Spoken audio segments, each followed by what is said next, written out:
Film ini mengisahkan Jenko dan Smith yang awalnya saling bermusuhan sejak SMA, namun berubah menjadi sahabat karib ketika keduanya memasuki Akademi Kepolisian. Ikuti keseruan film 21 Jump Street berikut ini. Film ini diawali ketika Jenko dan Smith keduanya mendaftar dalam Akademi Kepolisian. Jenko seorang yang bertubuh sangat kekar, namun IQ-nya agak sedikit rendah. Sedangkan Smith, dia memiliki fisik yang tidak terlalu kuat, tapi dia sangat pandai. Dengan kelebihannya masing-masing tersebut, mereka berdua bekerja sama agar dapat menghadapi ujian di kepolisian. Jenko mengajak Smith untuk berlatih fisik lebih keras agar fisiknya semakin kuat.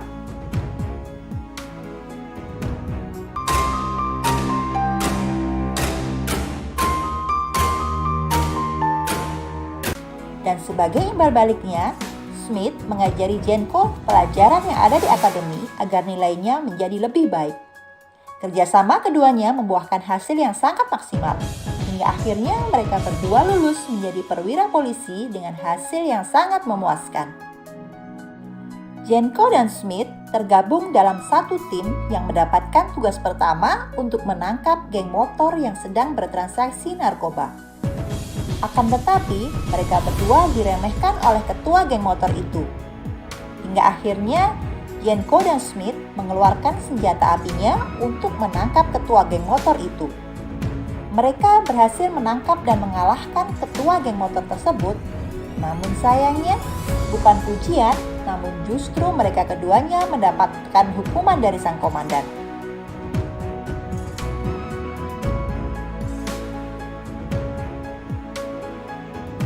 Jenko dan Smith, mereka berdua dipindah tugaskan ke divisi yang lain. Tugas pertama mereka adalah menangkap pengedar narkoba yang beredar di kalangan anak-anak sekolah menengah. Mereka ditugaskan untuk menyamar menjadi dua orang anak sekolah menengah untuk mendapatkan dan menangkap ketua dari geng narkoba tersebut. Mereka berdua mendapatkan tugas yang sangat berat karena mereka harus menyamar menjadi siswa SMA. Agar penyamarannya berhasil, mereka pun mendapatkan identitas baru dengan nama Brad dan Daud McQueen. Dalam penyamarannya, mereka berdua berperan menjadi kakak beradik yang memasuki sekolah menengah atas. Di hari pertama mereka sekolah, mereka berkenalan dengan teman-teman baru. Dan pada saat mereka berkenalan tersebut, ada seorang anak yang aneh yang mengejeknya. James tidak terima, dan agar terlihat keren di mata teman-temannya, James langsung memukul anak tersebut.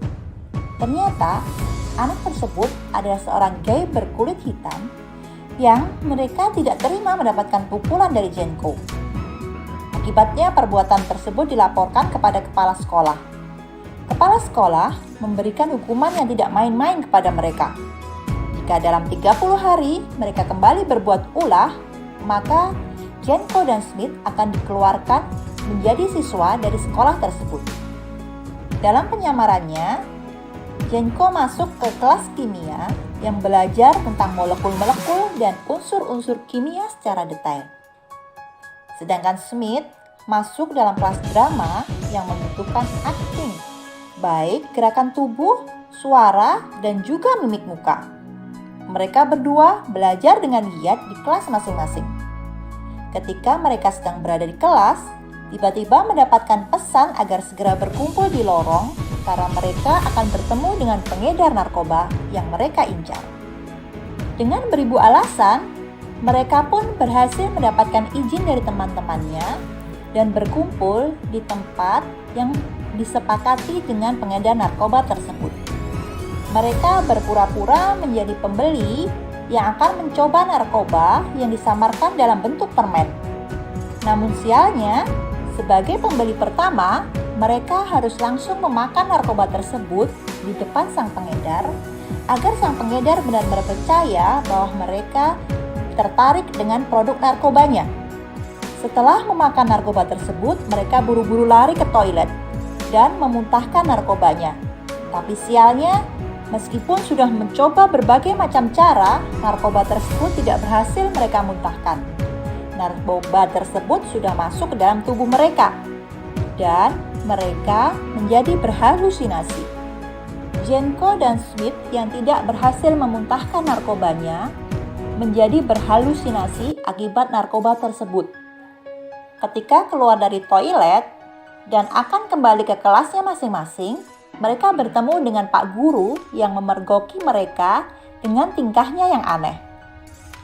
Mereka berdua akan dilaporkan ke kepala sekolah agar mendapatkan hukuman. Namun, mereka berpura-pura tidak mengaku bahwa mereka sedang berhalusinasi. Sialnya, ketika mereka bertemu dengan Pak Guru tersebut, mereka sudah pada tingkat halusinasi yang tinggi. Jenko ketawa-ketawa, Smith juga ketawa-ketawa. Padahal mereka berdua tidak melihat ada hal-hal yang lucu.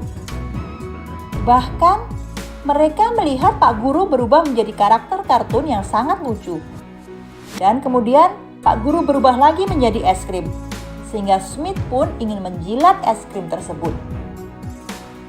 Keesokan harinya, ketika mereka sudah bertemu dengan pengedar narkoba, Jane dan Smith bertemu dengan sang komandan untuk menjelaskan apa-apa yang sudah mereka lakukan di sekolah. Sang komandan pun cukup puas dengan perkembangan kasus tersebut dan mereka ditugaskan kembali untuk kembali ke sekolah dan menyelidiki peredaran narkoba di sekolah. Jenko memasuki kelas kimia dan mendapati teman-temannya sangat serius dan sedang bermain lato-lato. Ternyata itu bukan lato-lato. Mereka sedang melakukan uji coba kimia di laboratorium. Di kelas tersebut, Jenko bertemu dengan Eric yang ternyata dia sangat pintar untuk meretas isi handphonenya. Handphone canggih itu bisa diretas oleh Eric. Dan Jenko berencana untuk bekerja sama dengan Eric untuk meretas HP pengedar narkoba yang ada di sekolah. Agar rencananya berhasil, Jenko pun mengadakan pesta yang mengundang teman-teman sekolahnya berpesta di rumahnya. Dengan berbagai cara, akhirnya dia dapat meretas HP milik sang pengedar narkoba tersebut. Namun tiba-tiba, datanglah dua orang yang tidak diundang. Mereka datang ke rumah Jenko untuk ikut berpesta. Sang pengedar narkoba pun menjadi marah karena dia tidak suka untuk berkumpul dengan orang-orang yang tidak terkenalinya. Dan terjadilah perkelahian antara mereka dengan sang pengedar narkoba. Muncullah Jenko dari lantai atas dan kemudian dia menjadi pahlawan untuk berkelahi dan memenangkan pertandingan tersebut. Sehingga dia mendapatkan nama baik di mata sang pengedar narkoba tersebut. Demikian pula dengan Smith yang dia juga mendapatkan kepercayaan yang lebih dari sang pengedar narkoba.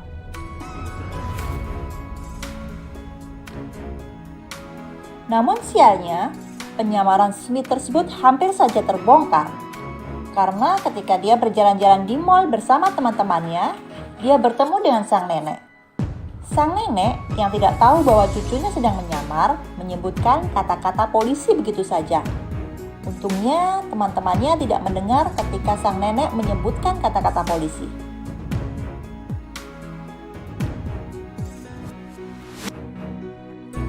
Di sekolah tersebut, Smith diam-diam menyukai Molly, temannya pada kelas drama.